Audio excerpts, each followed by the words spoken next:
चलो कंटिन्यू और हम देखते हैं फॉर लूप। ठीक है, तो फॉर लूप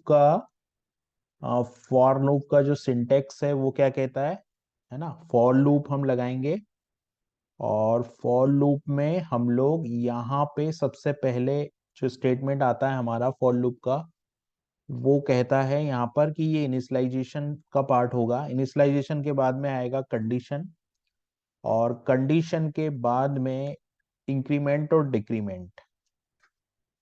तो इस तरह से तीन स्टेटमेंट हम लोग यूज करेंगे फॉर लूप के अंदर। स्टेटमेंट वन जो इनिशियलाइजेशन के लिए होता है, फिर सेमी कॉलम आएगा, फिर स्टेटमेंट टू जो कि कंडीशन के लिए होगा, और स्टेटमेंट थ्री जो कि इंक्रीमेंट और डिक्रीमेंट करने के लिए होगा। और फिर लूप की बॉडी एग्जीक्यूट होगी जब तक कि ये कंडीशन ट्रू रहती है। कंडीशन जैसे ही फॉल्स होगी, लूप जो है वो टर्मिनेट हो जाएगा। तो अभी हम लोग क्या करते हैं, हम लोग एक प्रोग्राम बनाते हैं जिसमें हम लोग यूजर से एक इनपुट लेंगे। मान लीजिए यूजर ने इंटर किया नंबर 10, तो यूजर जहां तक नंबर इंसर्ट कर रहा है वहां तक के सारे सम ऑफ इवन नंबर और सम ऑफ ओड नंबर हम देखेंगे। तो ये किस तरीके से करेंगे, हम लोग चलते हैं वीएस कोड की ओर। और वीएस कोड में हम लोग एक प्रोग्राम बनाते हैं। तो मैं यहाँ पे ओपन कर लेता हूँ वीएस कोड। ये मैंने यहाँ पे वीएस कोड ओपन कर लिया है, और वीएस कोड में हम लोग यहाँ पे एक फाइल क्रिएट कर लेते हैं लूप्स वाले फोल्डर के अंदर। लूप्स एग्जाम्पल के अंदर मैं एक और एग्जाम्पल फोल्डर में क्रिएट कर लेता हूं। तो मैंने किया एग्जाम्पल 6.html, और यहाँ पर मैंने बना दिया HTML5। ये प्रोग्राम हम लोगों ने जो डू वाइल लूप से बनाया था, वाइल लूप से भी हम लोगों ने इसको बनाया था, वही प्रोग्राम हम लोग फॉर लूप से बनाएंगे। तो मैं यहाँ टाइटल में लिख देता हूँ फॉर लूप डेमो। तो मैंने टाइटल में फॉर लूप डेमो लिख दिया। फॉर लूप डेमो के बाद में यहाँ पे मैं लगा देता हूँ स्क्रिप्ट टैग, और स्क्रिप्ट टैग के अंदर सबसे पहले तो यूजर से इनपुट लेने के लिए हम एक वेरिएबल लेते हैं। तो मैंने लिया let N is equal to, मैंने यहाँ पे लगाया नंबर, और नंबर के बाद में यहाँ पे है ना let N is equal to number. और नंबर के बाद मैंने क्या किया, यहाँ पे प्रॉम्प्ट के अंदर मैंने दो वैल्यू इंसर्ट करवाई। प्रॉम्प्ट के अंदर हम लोग गए और यहाँ पर मैंने लिखा इंटर ए नंबर। ये मैसेज हम लोगों ने यूजर को दिया। यूजर जो भी नंबर इंसर्ट करेगा वो एन में स्टोर हो जाएगा। फिर हम लोग क्या करते हैं, लेट, और हम लोगों ने तीन वेरिएबल लिए। सबसे पहले इवन के लिए लिया, फिर ओड के लिए लिया, और फिर एक काउंटर वेरिएबल जिसकी वैल्यू हम लोगों ने आई ली।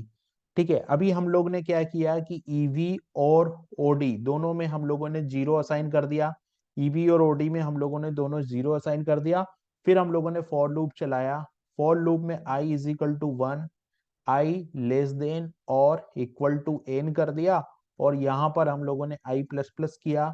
इसके अंदर हम लोगों ने कंडीशन लगाई। इसके अंदर हम लोगों ने कंडीशन जो है वो क्या लगाई, कंडीशन जो है वो यहाँ पर हम लोगों ने कंडीशन लगाई कि इफ जो है वो i mod two is equal to zero, अगर ऐसा होता है, ये कंडीशन अगर ट्रू होती है तो क्या होगा, नंबर इवन होगा। और नंबर इवन होगा तो जो ईवी वाला वेरिएबल है इसमें हम लोग इसकी वैल्यू ऐड कर देंगे।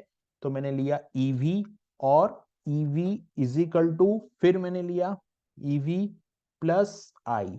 ये हो गया। ठीक है, और अगर ऐसा नहीं होता है तो एल्स पार्ट आएगा।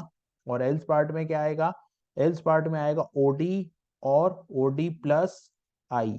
ये एल्स पार्ट में हो जाएगा। अब हम लोगों को क्या करना है, देखिए जितने भी सम ऑफ ओड नंबर है वो ओडी के अंदर आ गया, और जो सम ऑफ इवन नंबर है वो ईवी के अंदर आ गया। अब मुझे क्या करना है, अब मेरे को प्रिंट करना है। तो मैं यहाँ पे लिख देता हूँ डॉक्यूमेंट। तो मैंने लिखा document object document dot right. Document dot right लिखने के बाद में यहाँ जो हम लोगों ने सेम ये स्टेटमेंट यहाँ यूज किया है एग्जाम्पल नंबर 4 में, मैं यहाँ से कॉपी कर लेता हूँ ये पूरा स्टेटमेंट, क्योंकि हम लोगों ने वाइल लूप का यूज करके और ये प्रोग्राम हम लोगों ने बनाया था। ठीक है, तो यहां पर मैं क्या करता हूं, इसको कॉपी कर लेता हूं। कॉपी करने के बाद मैं यहाँ पे इसको वैल्यू को प्रिंट करवा देता हूं। डॉक्यूमेंट डॉट राइट में सम ऑफ इवन नंबर इज और सम ऑफ ओड नंबर। अब इस प्रोग्राम को रन करने के लिए मैं इसको ओपन करता हूँ लाइव सर्वर पे। तो मैंने राइट क्लिक किया और यहाँ पे ओपन विथ लाइव सर्वर इसको ओपन विथ लाइव सर्वर किया। ओपन विथ लाइव सर्वर जैसे ही हम करेंगे, यहाँ पर हमको एक नंबर इंसर्ट करना पड़ेगा। जैसे मैंने नंबर इंसर्ट किया 10, तो यहाँ पर आ गया sum of even number is 30, sum of odd number is 25। और ये 1 क्यों आ रहा है यहाँ पे, तो ये 1 क्यों आ रहा है वो हमको देखना पड़ेगा। डॉक्यूमेंट डॉट, हाँ ये 1 यहाँ पे प्रिंट हो गया इसलिए आ रहा है। तो यहाँ पर हम लोगों ने देखा कि किस तरीके से हम लोग इस प्रोग्राम को रन कर सकते हैं, है ना। हम लोगों ने क्या किया, फॉर लूप चलाया। फिर से अगर हम देखें तो हम लोगों ने यूजर से एक नंबर लिया। नंबर लेने के बाद हमने इवन, ऑड और काउंटर 3 इनिशियलाइजेशन वेरिएबल ले लिए। इवन और ऑड में हम लोगों ने 0 असाइन कर दिया, i is equal to 1, i less than equal to n और आई प्लस प्लस कर दिया। और यहाँ पर हमने mode I mode 2 equal to 0 कर दिया। और अगर ये होता है तो ईवी में आई आ जाएगा, नहीं तो ओड आ जाएगा। तो इस तरीके से हम लोगों ने ये प्रोग्राम बनाया फॉर लूप का यूज करके।